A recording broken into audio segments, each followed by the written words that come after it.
talk. Make sure the mic's up. We've got the sun shining in our eyes now. Don't wind that back window down. Do it again.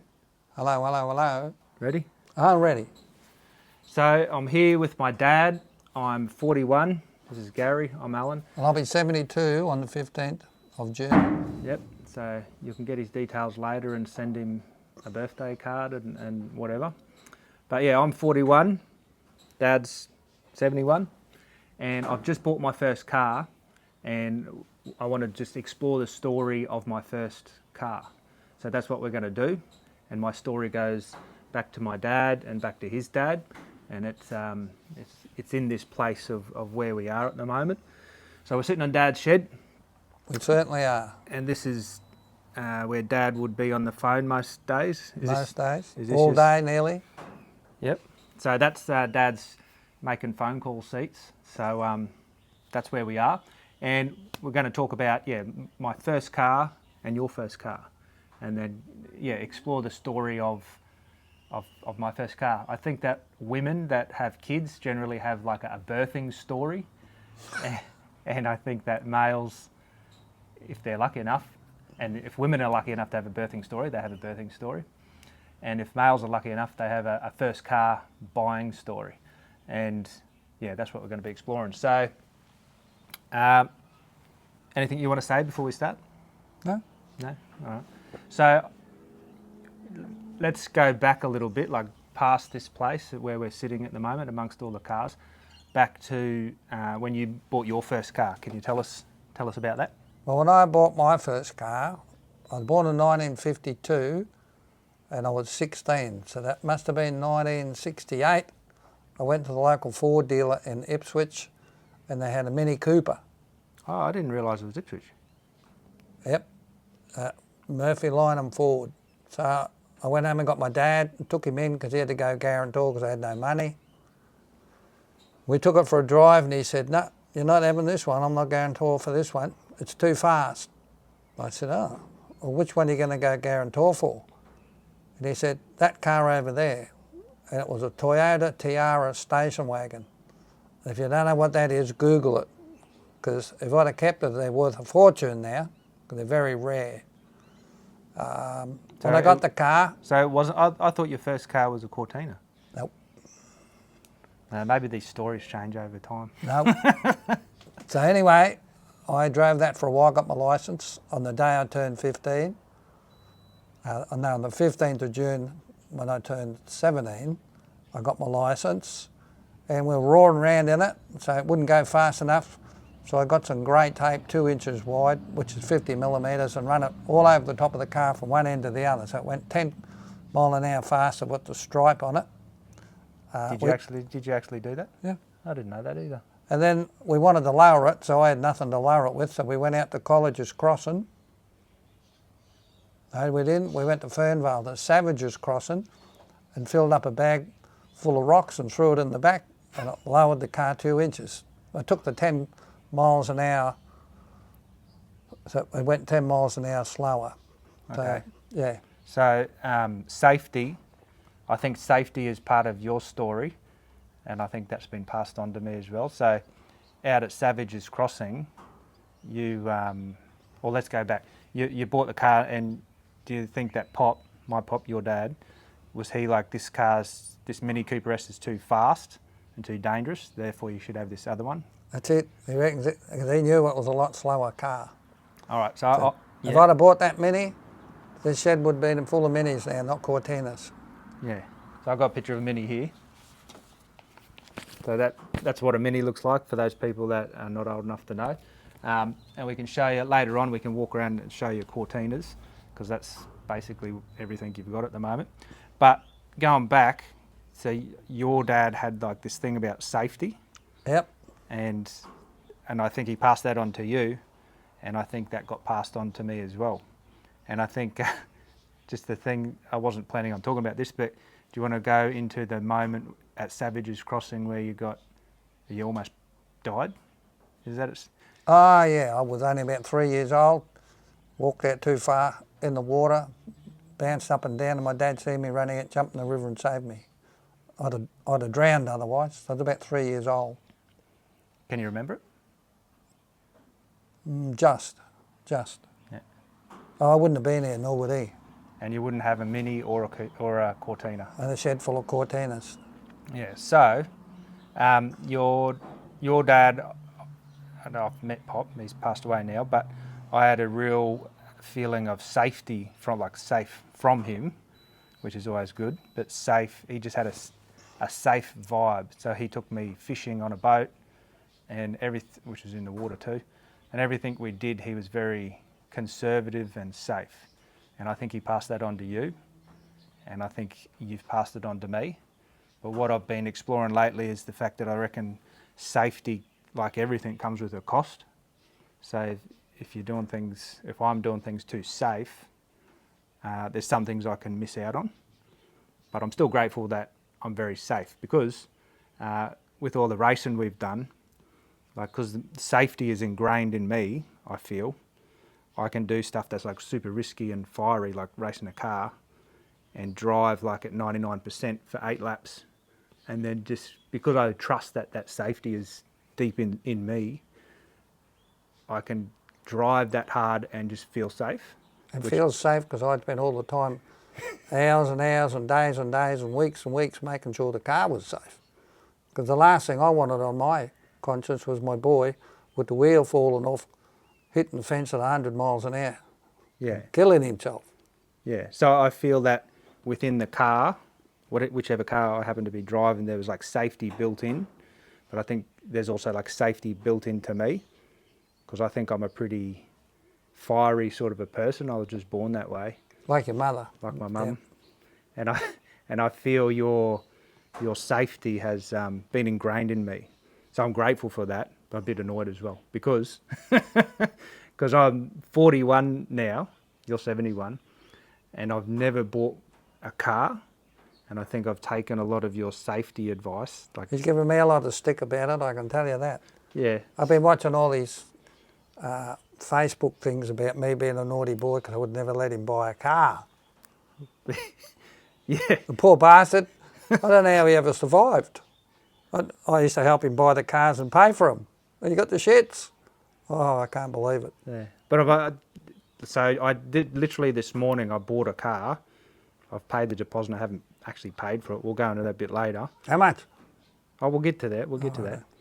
But now I've forgotten what I was saying. But yeah. So I'm 41. When you were 41, can you take us into what this place looked like when you were 41? Because at the moment, there's 9, 10, 11, 12, 13... 17 cars here. 7 and mine, 18. 18 cars here, car parts everywhere. What did this place and what did your life look like when you were my age? Looked exactly the same as what it does now. Yeah. Well, Only different cars. Same right. sort of cars, but different cars. All right, so... I had a shed full of cars. I had a yard full of cars. Under the house was full of cars. All Cortinas and Anglias. We've got an Anglia sitting next to us. Yep. And a more specific question is, how many cars do you reckon? Like, I've bought 0 or 1 by 41. How many had you bought at that age? Hundreds. Hundreds of them. Some weeks I'd buy 3 or 4. Because I had a good job in Telstra. I used to drive around all over the countryside. If I'd seen a Cortina or an Anglia in the backyard or out the front, I'd stop and buy it. Then I'd come back after work and pick it up and bring it home. A lot of them didn't even make it in the yard. I used to put them on the footpath, wreck them. Then I had a mate called Garby that had a tilt tray truck. I remember Garby. And Garby used to come pick them up and take them to the crusher. Now I realise I was a dickhead. I should have kept all those cars. I should have bought a 10-acre block outside town like my mate did. And he's got 10 acres full of old Holdens.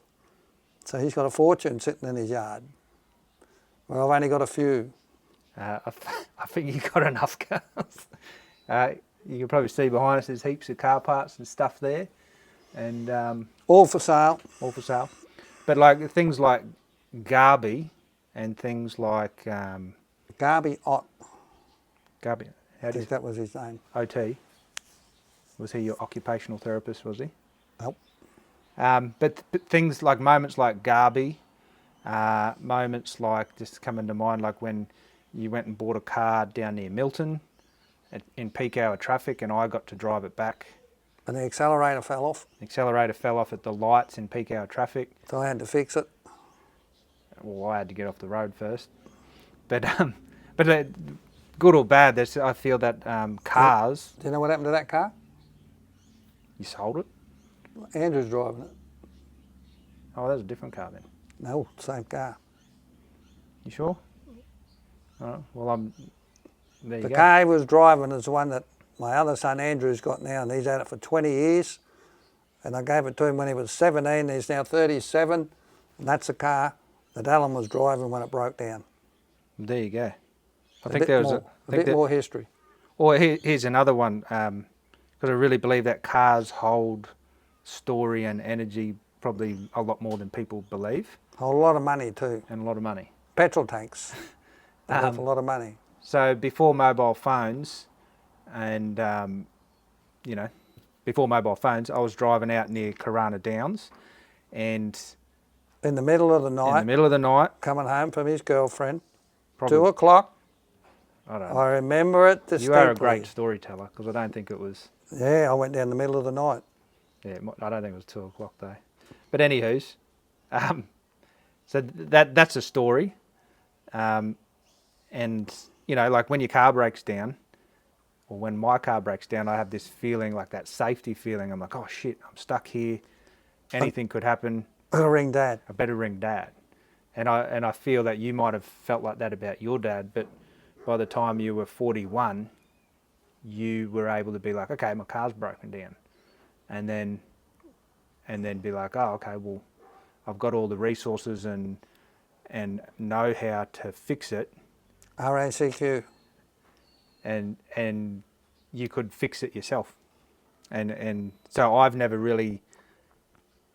I guess I have had a little bit of that, but I guess if I'm still looking towards my father for safety, like past the age of 20, there's probably something that I haven't done, like buy my first car and take that step and initiate myself and look after my own shit.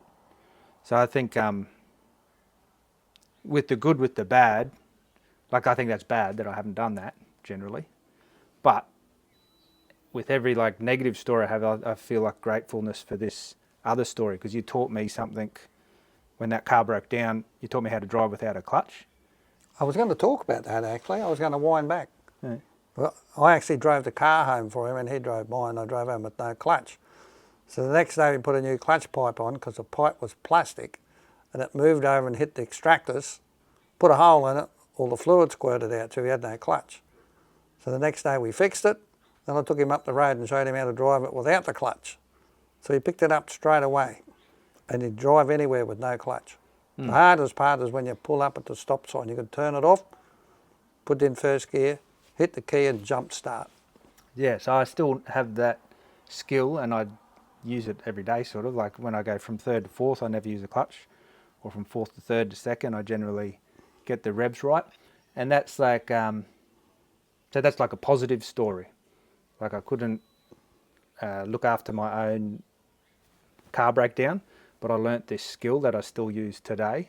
And I actually drove to work in a Nala for about 6 months without a clutch. I didn't realise why I was so stressed until I was like, man, maybe I should just ask Dad if we should fix the clutch. But even within, like going into that lesson of driving without a clutch, there's like a really powerful lesson of like that safety and that conservatism and that slowness, like literally with all the gears and the revs and all that sort of stuff. And then there's also this aggressiveness that you need to learn. So like if you're too conservative, too safe, too slow when you're driving without a clutch, it doesn't work. And if you're too aggressive, it doesn't work either. So all intertwined through all our history of cars, like I've had this gratitude for all these little lessons and little moments that we've shared along the way. So as I'm moving into buying my own car, it's almost as though, or it is as though it is that I've taken all these lessons, but I'm also leaving some of them behind and moving on to sort out my own lessons in some way.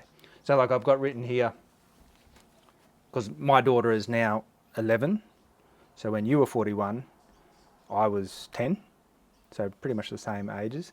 So we went to buy the car the other day, and there's lessons that you gave to me that I gave to my girl, because I went along to so many sales. I seen that.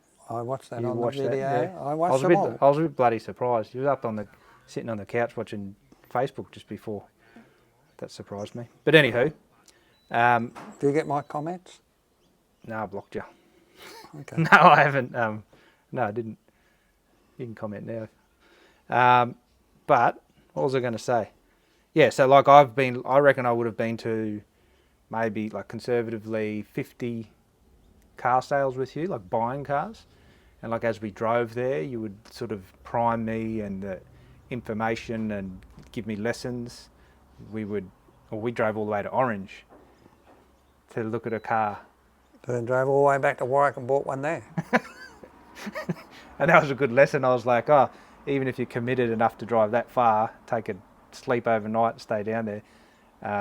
If you're solid in your own self and solid in what you want and what you don't want, you can make a grounded decision. Okay, this is not the car I want. And I remember it blew a bit of smoke. And he was full of bullshit.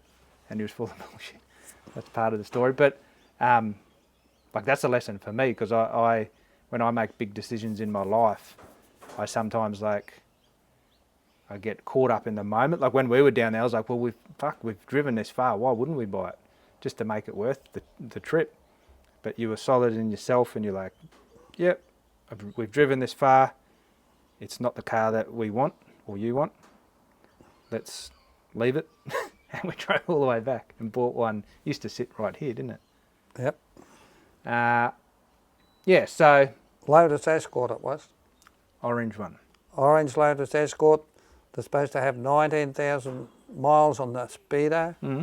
Keep going. I'm just checking that we're still recording. 19,000 miles on the speedo. Yep. And the original engine. So when we got there, it never had a smash. So when we got there, I could stick my fingers between the door and the mudguard down the bottom, but I couldn't stick it in up the top. And open the left-hand door, and it was all overspray over the rubbers. Never had the original engine. And when we went for a drive in it, it was slower than an old pushrod Cortina. So I said to him, where'd you get it from? I bought it off a bloke in the Escort Club in Sydney. I said, well, he's ripped the original engine out. He's put a dud in, and it's been smashed on the left-hand side, so I don't want it. Oh, is this the one in orange? Yep, and it was knocking. It had a knock in the engine. And then you came back and bought one that was orange. And I come back and bought another orange one in Warwick. How much? I don't know, how much? 20? 20 grand. Yeah. So we're worth about 80 grand now. So I feel that like a lot of those lessons and stories, because I feel that cars and people, well, let's just talk about cars. Cars have story in them and around them and under them, and you've been always a really good storyteller, but a story writer, because you go and experiencing all these things. And I feel that a lot of that has been ingrained in me. Like even just then you said, how much was it? And I don't know how I knew, but I was like, because I've experienced it, I just know. It was 20 grand. So there's strong story with finance and cars and people. And all your stories that I think you think they're all about cars, but they're about story, they're about people, they're about finance, and they're about place. And whenever we look at a car or talk about a car, I have this, it's like a fork in the road, and I can go, okay, Dad will talk about any story. I could ask about the person, and you can tell me he's full of bullshit, or he's this, and his wife did that, and blah, blah, blah, blah. You can tell me where it came from, like what land, like where. There's always a story attached to the amount that you paid for it and sold it for.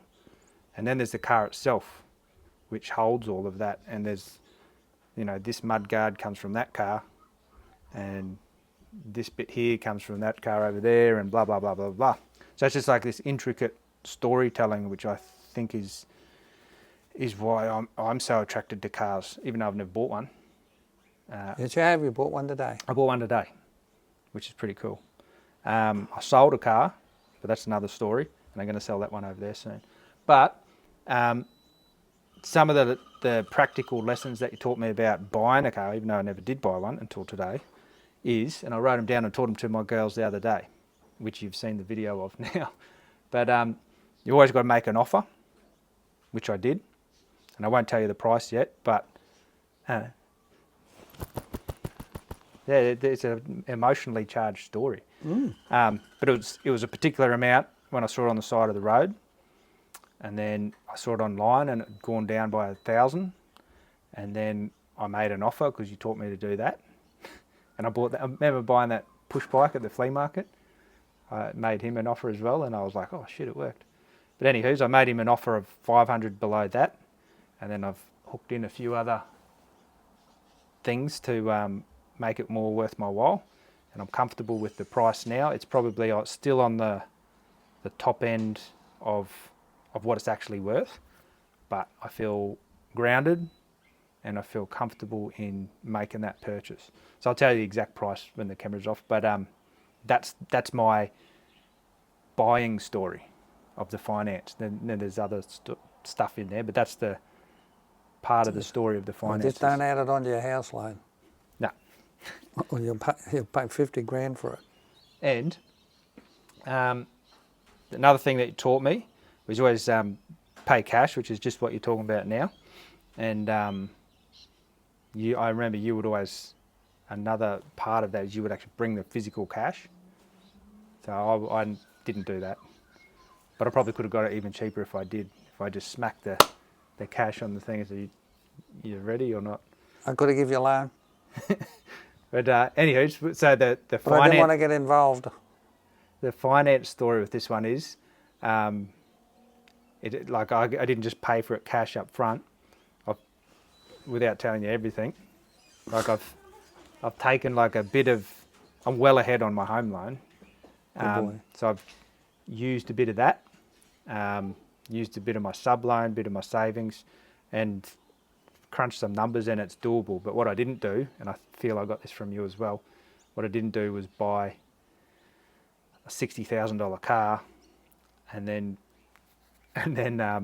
get a loan for it and then pay 80,000 or 100,000. And when it's finished, it's worth 20. Yeah, but I was talking to a bloke the other day, younger than me, and he bought a club sport when he must have been 18 or something. Bought a club sport and working at KFC, and I was like, what the fuck did you do that for? And like that was like your safety and conservatism probably coming out in me still, and I still believe that. Why the fuck would you do that?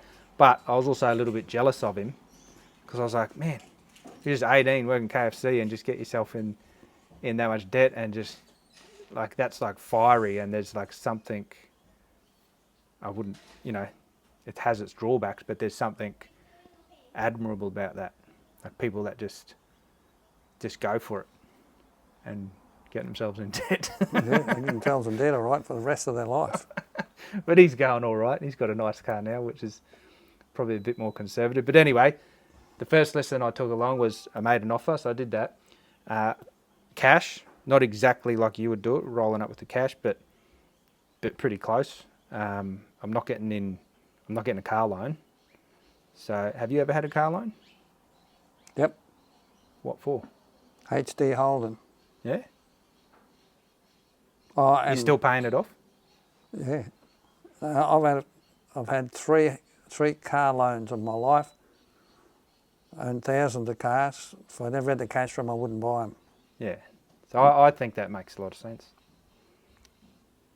It's good. And the third thing that I did when I went along, like you used to tell me, well, it happened like this. We were looking at a car one day and I genuinely didn't like it. And I think you did like it. And then you said, oh, what do you reckon, Alan? Do you reckon it's a good buy? And I was like, it's all right. It's a bit average. It's got a dent there, whatever. That was your first car that I bought you. Was it? The blue Cortina. Oh, that one. And you said, I don't like it. I said, this shit, you're going to get it. No, I'm talking way back before then. That was your first car I bought you when you were 16. Yeah, but there was fucking, as we said, about 100 before that. So in one of those ones, when I was about 10, Grace's age, I was all average about it. I was like, oh yeah. And then when we left and you did purchase it, you're like, oh, it was really good that you were downplaying it like that. And then any purchase that I went to after that, just as the default, I would say, I wouldn't over sell it. That's not the right word. I wouldn't be overly emotive about it. Overly keen on buying it. Yeah, which is. I don't like it. Yeah. I don't like it, Dad. Don't buy it. Shut up. I'm going to buy it anyway. So I took the girls along and I trained them up in those ways, and I said, just even if you do like it, don't go overboard with it. And so they were pretty good with that, which is cool. So some things that you taught me not to do that I did do was buy a four-wheel drive. You've never owned a four-wheel drive. You've driven them at work, but you've never owned one. True. Why is that? Just extra parts underneath the car you got to keep fixing. If you don't drive in the bush, you don't need it. Yeah. Is it a four-wheel drive? Yeah. You're going to go to the bush in it? Yeah. Okay. But I did look at, I'm proud of myself because I was like, well, that's something Dad wouldn't do. Am I doing it just because he wouldn't? And I was like, nah, I actually will go in the bush. And then I also considered, like genuinely considered, went and looked at a two-wheel drive, and I was really close to buying it.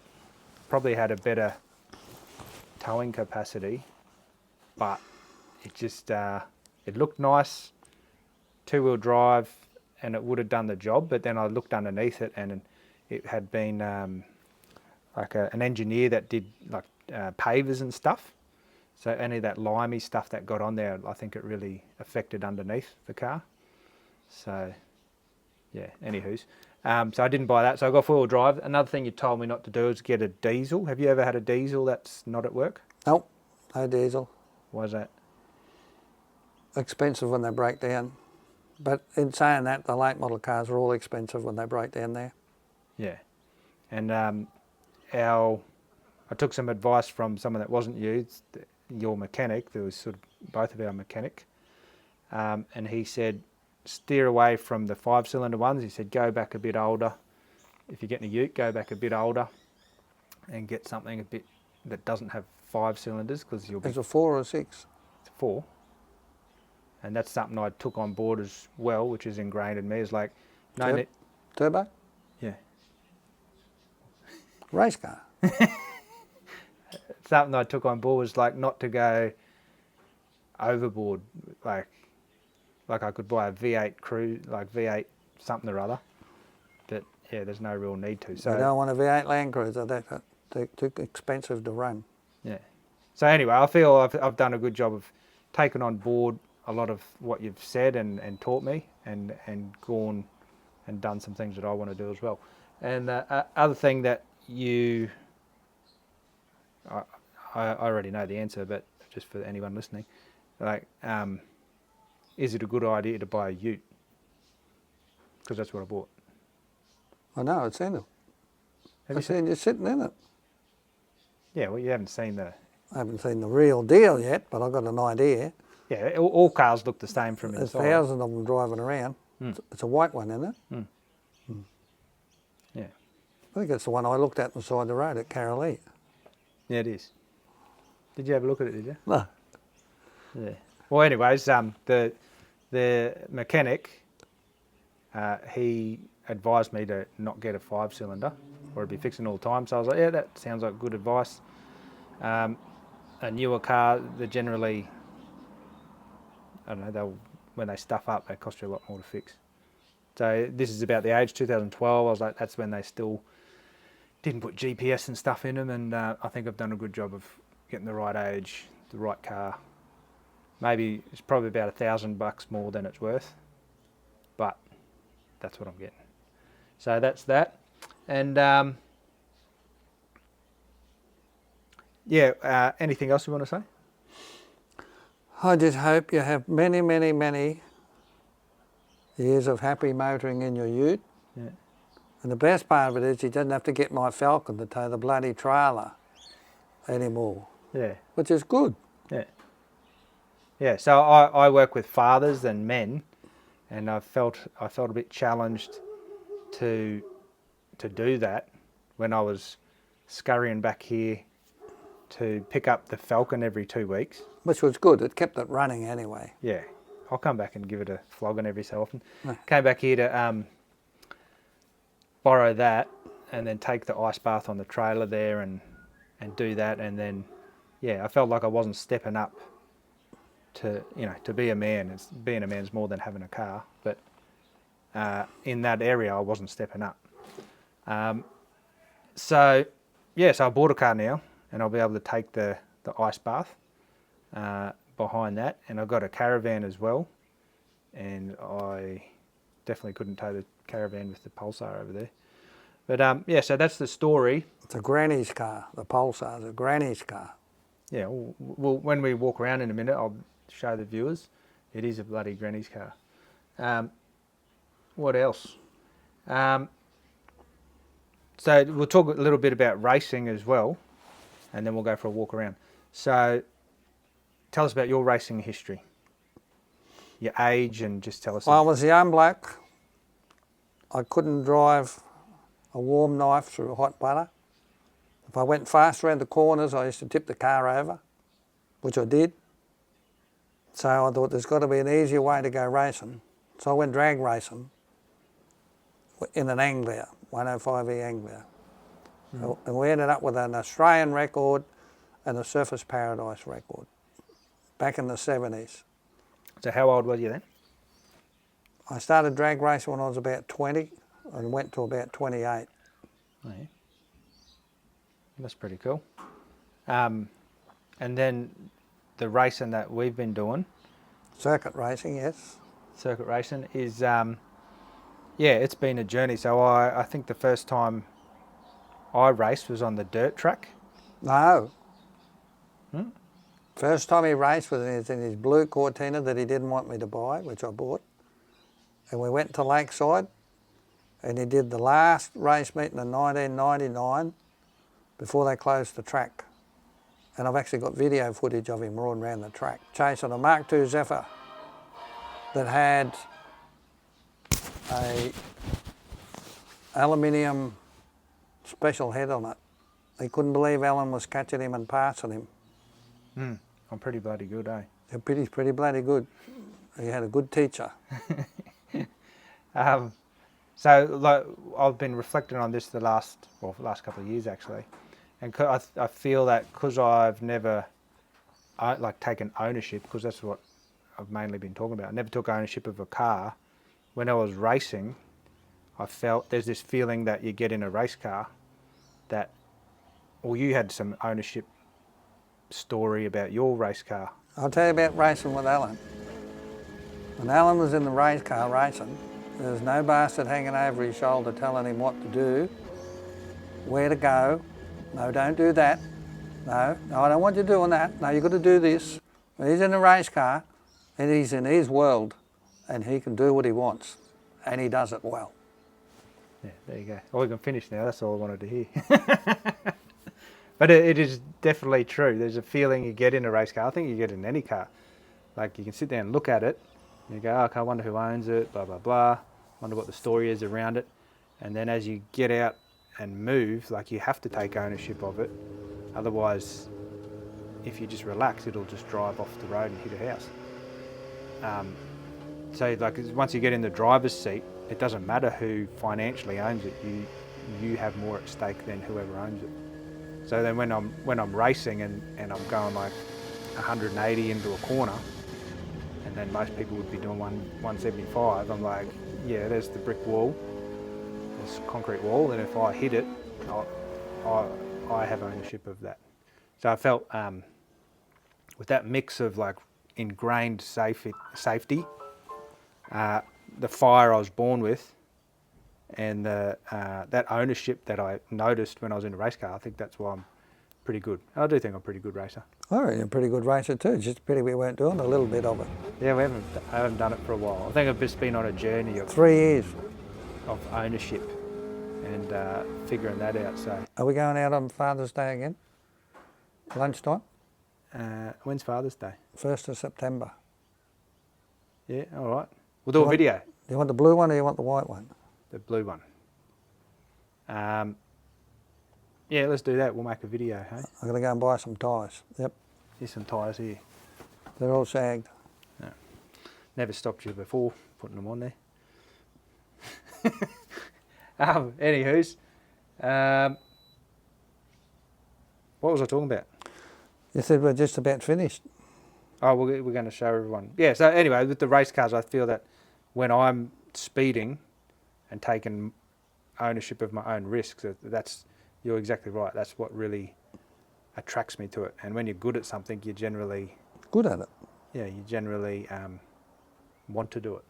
So this... And his father's extremely proud when he's on the racetrack because he gives bigger cars a hard time. It's nothing more pleasing to see an old Mark 1 Cortina with a 1500cc motor pushing an XY GT Falcon around. And we've got videos to prove it. And that's definitely something that I've taken on board, like that. The negative way to see it is small man syndrome, and That's me, I'm the small man. And the positive way to look at it is like you can like David and Goliath, and you can do a lot with what you got. It's not how big it is; it's how you use it. So there's like there's a real story. It's not even a story. There's like deep lessons there, and I feel that something that frustrates me is that like you'd sometimes these shag tyres here, you'd be like, oh, Alan's pretty good. My philosophy is that staying small and not putting a V8 in it is my philosophy, so that's what we're going to run with. And I'd be like, well, if you're going to do it, just fucking put the best tyres you can on there and just go for it. But so I think we have different ideas on that part of it, because like I've experienced like V8s and fast cars going past me on the straight, like working my ass off through the corners and doing really well, and it looks pretty good. You're like, oh, that's impressive. And then to have all that hard work just disappear because of your philosophy on the straight. Well, we can only put a 1500 in it. It's a historic race class and you're stuck with that motor. Yeah. It's not a sports sedan. If we run sports sedans, this car here is a sports sedan, we could put a V8 in this Angler if we wanted. But anyway, that's something that like I'm possibly doing a little bit different to you as I get older. Like I'm really grateful that I've got this ability to do a lot with not much, but then sometimes I've already done it with some things, but as I move forward, there'll be some times where I'm like, yeah, I can have the small car and beat the big car, but like sometimes I'll just buy the big car and then drive it like a small car. Anywho's, that's my journey going forward. I've got 4 words here, and you encouraged me before and said you were proud of me, which I really appreciate. And even though you don't say that very much, you do say it, but I think it all the time. yeah. So even though you don't say it all the time, like I can feel that amongst all the things we don't agree on, or philosophies that we have are different, I can still feel that encouragement there. That's good. But there's 4 words here. I got this off the interwebs the other day about what a father's role is, and I'll read it back to front so that encouragement is first. So encouragement is a father's job, and I feel the dark and the light of that, I feel you've done a good job, so I appreciate that. Thank you. Just encouraging you back. Just as well, I'd give you a spanking. Engaging. So a father's job is to engage. So there's like literally thousands of stories of how we've engaged throughout all this area that we'll go for a walk through. So I really appreciate that. They all start with E, these words. Engage, encourage, enlighten. And I feel that like with the philosophies, some of them are different between you and me, but I have been enlightened in all these little moments and tasks, and even not necessarily cars, but like in the workshop, you say, oh well, you pick this up like that. If you pick it up like that, you hurt your hand. You're like, oh, that fucking makes sense. Some people might think that's a bit simple, but you put 1,000 of those lessons together because you're always engaging, then that's a good thing. So I'll give you a tick for that one. I'm doing well, yeah, I'm doing well. And then this is the one that I've got, instead of a tick next to it, I've got So it says equip. So you bought my first car before I had my license, which was an Anglia. Sold it before I got my license. So that's cool that you bought my car. And then the blue one, the blue Cortina. I thought the blue one was the first one. Oh, well, there was one before I got my license, which was, we drove it down the pocket here, but you sold it before I got my license. Ah, okay. I'm good at that. It was a really groovy little car, little Harry Potter car. But yeah, so I feel that like I'm grateful for everything I've been equipped with, like the lessons, but all the hardware. Like I wouldn't have been able to race without you equipping me with a safe and high performing car, which is great. You bought all my cars. That one over there, I recognised there was an ownership issue, so I bought half, you bought half. And when I sell it, I'm going to take all the money. I'm really going to take ownership of that. But yeah, equip. So that's where I see that you've done a bad job. No, you haven't done a bad job, but I can live with that. yeah, 1 out of 4. Oh no, 3 out of 4 is pretty good. But it's not as simple as good, bad. I feel that I really am grateful for everything you've equipped me with in hardware terms, like buying cars for me. But that's also where the lesson is for me that I've got to equip myself now. And to put it on you, like if you can see that that it would be beneficial for me to buy my own car, you could encourage me as well. You go, yeah, well, I've got 10 grand sitting here and a heap of knowledge. We could go buy a car. But you also could go like, okay, well, I'm taking a step back. Go buy your own car. She's paying 10 grand for the ute. It's around that. Honestly, it's about $1,000 more than it's probably worth. But with my financial story around it, my buying story, it's almost $2,000 off what it started at, so that makes me feel better. Always put a fudge factor in. Yeah, what's that? That's the part you take off. Oh, we did a bit of that. So if you really want 10 grand for it, you put 12,500 on it. To get 12,500, it's a bonus. Yeah, so I think he had a fudge factor on it. It came down the grand. Then I think I got it right to what I'm comfortable paying for it anyway. Well, that's good. Yeah. All right. Well, let's have a walk around. Let's have a walk around. So this is the go. You can tell me anything about any car, but what I always like hearing is where it's from and who it belonged to. And there's heaps of hardware things. You can talk about whatever you want, but yeah, we'll focus on where and who. And you can spend a minute on each car because you've got too many. Are you ready? I'm ready. All right, let's go. 1 minute, eh? Yeah. Righto. So I'm going to turn this camera off over here and then we'll...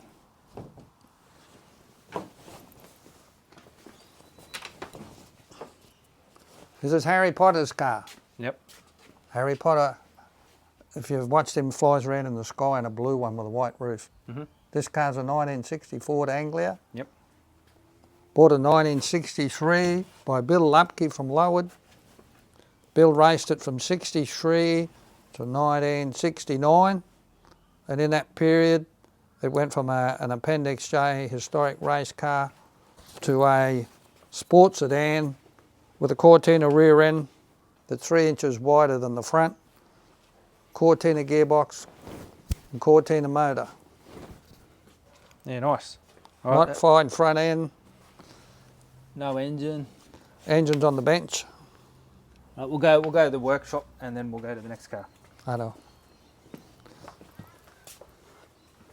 This is the engine for the Harry Potter car. Engine for the Harry Potter. That's where all the This engine came out of the blue race car that Alan used to race, but we put another engine in there that went really fast. He had trouble handling all the power. That's where all the magic comes from. The magic box. That's it.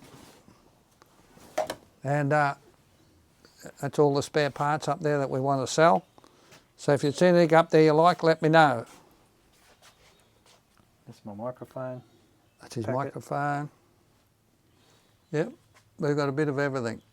I remember, where'd you get those drawers from? I think I remember picking them up with you. We went out to the 1 mile dump when there used to be a dump there, and the RAF had pulled all the single man's quarters apart, and that was all the drawers that come out of the single man's quarters. So I filled the trailer up and brought them home.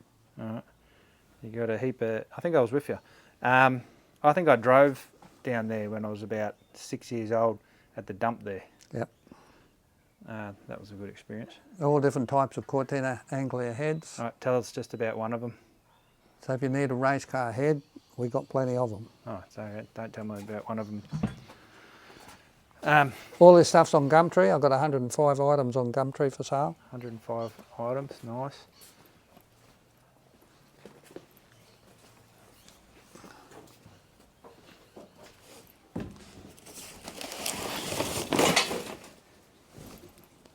This is the race car that Alan drove in 2016, and we put a special engine in it, and he won the Queensland Championship for Group N. So this is a 2-door. 65. And it handles, to me, it handles quite differently to the 4-door that we just sold.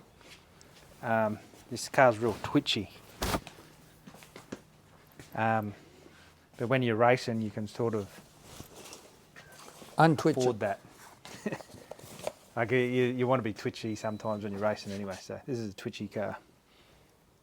Yeah, Yeah. 2 doors. And all this stuff on the boot, I've sold to a bloke, and I've got to pack it and send it away. You just got to pay for it. Right. And tell us a little bit about your photography, because I just saw the photos up there. Yeah, plenty of photos. Come and have a look at them. Plenty of pictures of Alan up there, my favourite boy. So it's day after the interview, I'm back at the shed. Dad asked me around for dinner. I thought that'd be a nice way to connect. But when I was editing the video, I noticed that he said boy, referred to me as boy, and I had a bit of an issue with it. And then he asked me to bring around the spare tyre and said good boy in a message.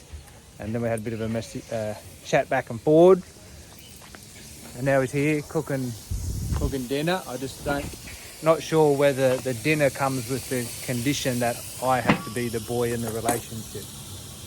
Yeah, well, Alan's 41 now, and every time I look at him, all I can see is a little boy, because I can remember him as a boy. So I call him my boy, but it's a term of endearment. Yeah. It shows my love for him. Yeah. Well, I feel that not just your fault or my fault. I feel that men, Yeah. this day and age, don't have any way to symbolise when we go from a boy to a man. So, I don't care if you agree, but that's what I think. Okay. So, if there's no actual moment, like initiation, then you get 41-year-old men being referred to as boy. Well, we'll put up online a video of Alan roaring around the house here on a motorbike when he was about 8. I'm That sure was my boy. that was your boy, and all men that are 41 years old were at one point a boy. That's it. Would you say that I'm no longer a boy? You're no longer a boy, but you're my boy. I'm your son. You're my son, but you're still my boy. So obviously there's some more conversation to be had here. But Dad wants to help me with the spare wheel. Is that right? Yeah, I'm putting another tyre on the spare. All right. So is that like if it's a deal from a man to a boy, I'll leave it in the boot and I'll get done myself. If it's a deal from a man helping a man, I'll be like, okay, that's a good way for us I'm a to, man helping a man. without the human part of it too, but a man to a man helping another man, like that would be a good way for a son and a father to get to know each other and bond and help each other and deepen our relationship. Oh yeah. But That's I what don't. want. yeah, but I don't want to deepen a relationship as a man and a boy. Okay. So obviously there's still some work to do. I love you, Dad. Give us a hug. I love you, Dad. You'll always be my boy. And there's obviously I've some... got 2 boys. Yeah, there's obviously some work that still has to be done here. So I might leave the spare wheel in the boot, but I'll have dinner and we'll chat more about this man to man. Yeah. Get the wheel Man, a man and a woman in the middle. Yeah, Humour that's is my an girl. issue in this family. My baby girl. Who wears Alright. pants? Me. Get out of my way. I might just go home. Get out of my way. So yeah, I could just turn it off now, but I think humour in Australian males is definitely a part that gets in the road of boys going from a boy to a man. One, there's no symbolic point in time where it happens, and 2, the Aussie male would rather just be funny. When you get here's a random penis like Ross, that's when you get man. Yeah, and Ross, he'll tell you. yeah, so I'm exactly right. Tell him. Yeah, like yeah, I can go there. I can go anywhere. When we physically change our bodies, it's a clue that maybe that symbolic initiation should take place. But it doesn't always take place. So anyway, going to have an awkward dinner with my dad. Enjoy the rest of the interview. Bye. Bye. All right, so this is your... Not even... Okay, we'll look at the photos. This is my old Falcon, the one that Alan drives all the time. Yeah, With the tow bar. with the tow bar. That's what I've been... that's what I've been doing the ice bath with. There's my sisters. And there's Dad's brother. There's me. There's Alan. Dad being a There's legend Alan. in the magic Harry Potter car. That's me at Surfers Paradise about 1974. All right, show us 2 more 72. photos. That's Alan when he won the championship. If you look at the 20-lap endurance race, he had no brakes there. All right, could have been Dad in a Mini. Where's that? Is that Where? the Minis? The Mini, he's the guy I bought the Lotus Cortina off. But is that Bathurst? No, I think it's Sandown. Not sure. That's a good one. There's, That's my first drag car. that's the first car you painted as well, the Pilot. Pilot, no, it was painted when I bought it. Do you want to tell us about some of your... That's the one we just sold about 8 months ago. Do you want to tell us about the ownership issues that you had with your drag car? Or not? Nah, it's too hard. I bought it off, I swapped it for a Cortina. Yeah, but like the sponsorship, like you've always said no to sponsorship. Oh, one of my mates said to me, I'll give you $500 back in the early 70s to spend on the car. So we put his name on it, Samson. Yeah.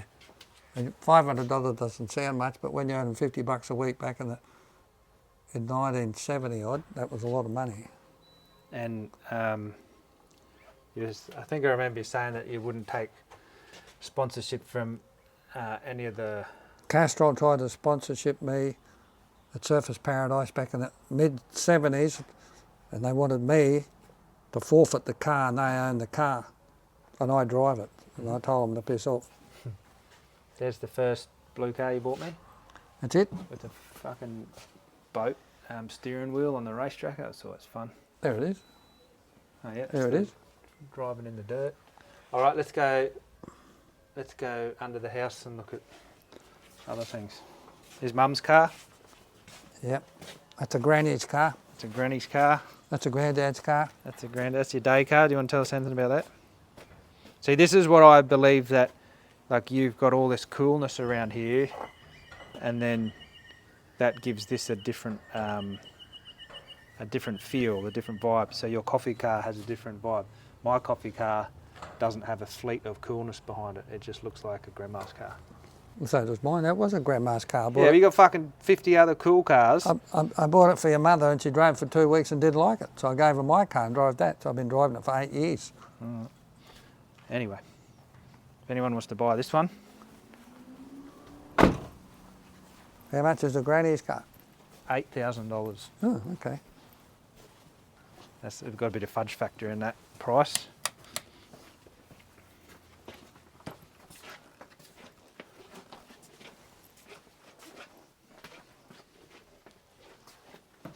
Oh, there's the backyard.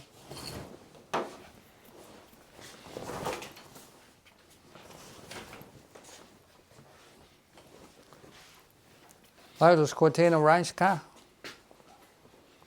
And this spot here, this is where the only car that I wanted after Dad passed away Where? got. So the Falcon that used to be there, it's the fucking coolest thing you've ever owned, and you got rid of it. Look at that. No good. XWGT Falcon, he wanted that, but I sold it. I went to my christening in it and my formal. It was a freaking cool car.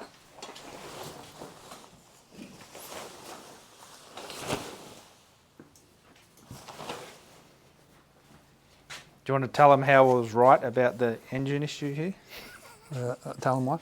Tell them how I was right and you wouldn't listen to me? The carbies, Yeah. there was a problem with the Chinese carbies. The early model Chinese carbies are different than the late model Chinese carbies. But we found out what it was. Yeah, I had to bloody film it, the fuel leaking out there for you to believe me.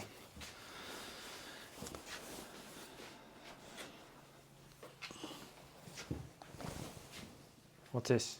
1964 Lotus Cortina. With an A-frame in the back. Coilover springs. Yeah. Original engine, original head, Gonna open the door. original wheels. Yeah, it's an aluminium. We're talking about cars now. Just tell me, I'm always amazed that you know the story of the person you got it off. Yeah. Tell me, you don't have to tell me everything, but tell me something about him. Well, he's a bloke who was racing the Mini. Oh, yeah? He was a Mini man. This was his first Cortina. And the Okay. reason I met him is that he was buying parts off me to put it back together. And he'd almost finished, and then he decided to sell it, so I bought it. Oh, yeah. And where's he from? He was from Melbourne. I bought it off him when he moved to Brisbane. And tell me something about his life. Yeah, don't know. Don't know what he did in his life. Who owned this one? The Lotus, that's a Lotus race car. So that's just a two-door Cortina with the Lotus motor in it. He's hard of hearing. Who owned it? Bobby Stewart. I bought it off Bobby Stewart with no motor. Yep. Oh, you've got to put some air in the tyres.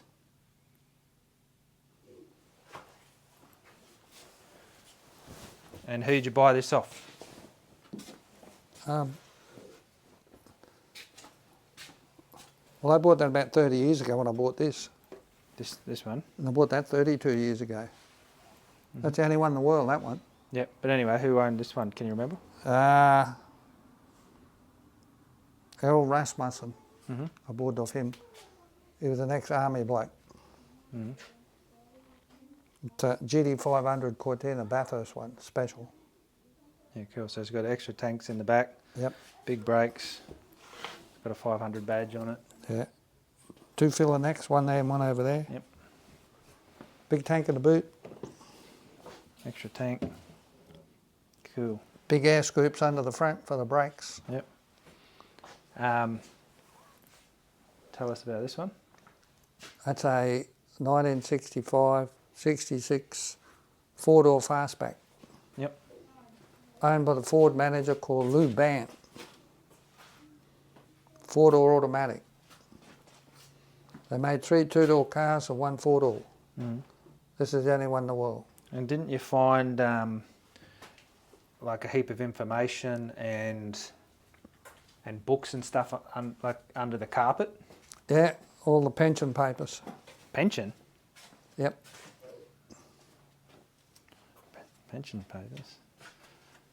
And that's where my teenager's room was up there. And when I was young, my room was up there. There in you that go. corner. That's what was under the seat. Mum and Dad's room. That's Diane's room. Andrew's room. Kitchen. Kitchen, dining room, bathroom. Yep. That's all That's- the paper that was under the That carpet. All that paper was under the carpet.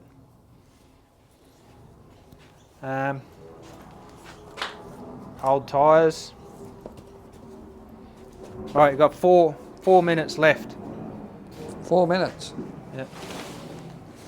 I reckon I'm always surprised at how much you know the story of the people that you're dealing with. Because you'd always be on this phone over here. You'd always be in the office on the phone there, talking about nothing to do with cars. Or it'd be like 20 minutes of car stuff and then about 45 minutes of other stuff. And this is where you kept all your army things. Yeah. Cool. All right. Well, thanks for showing us around, No problem. My pleasure. and thanks for encouraging me and equipping me, enlightening me. And what was the other one? Can't remember. Engage, enlighten, equip, encourage. We'll have to get them out, take them for a drive. Yeah. Sounds good. So you got no car for this spot? That's where the 4-door was. Okay. We sold it.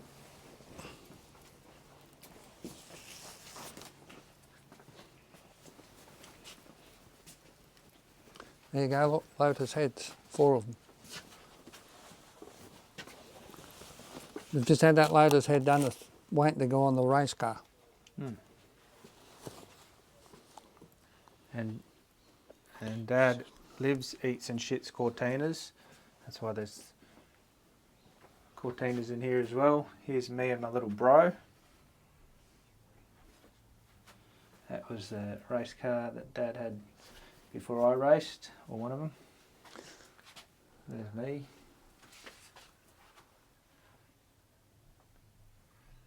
And there you go. All right. Well, thanks for everything, Dad.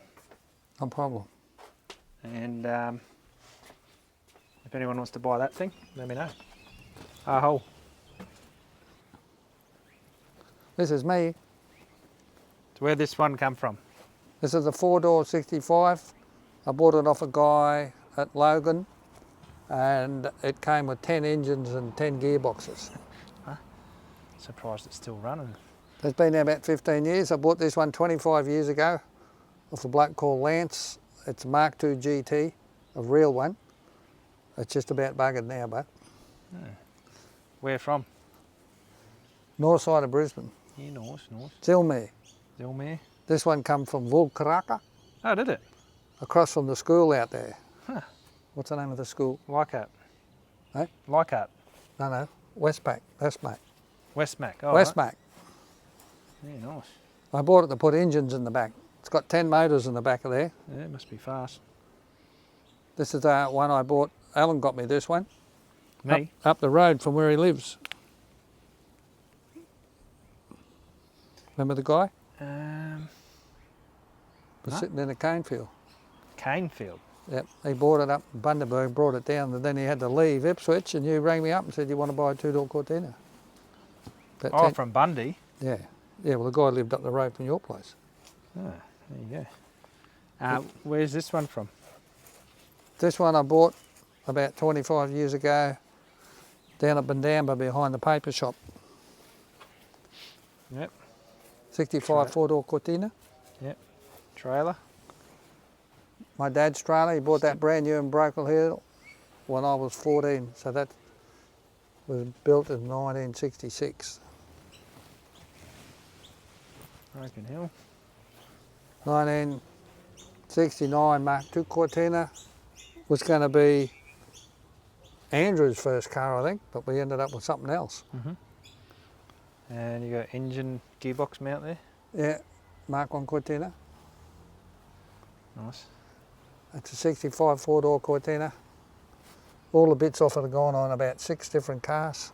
Floor pans, guards, a piece over there that's missing within another car. And there's Francis practicing a bit of art. Nice. I don't That's think there'll be anything left of that one soon. Well, that's the next one that's going. This You is going to ring up Garby to get that one? No, I don't think he does it anymore. I'm going to give it to Jake. Yeah.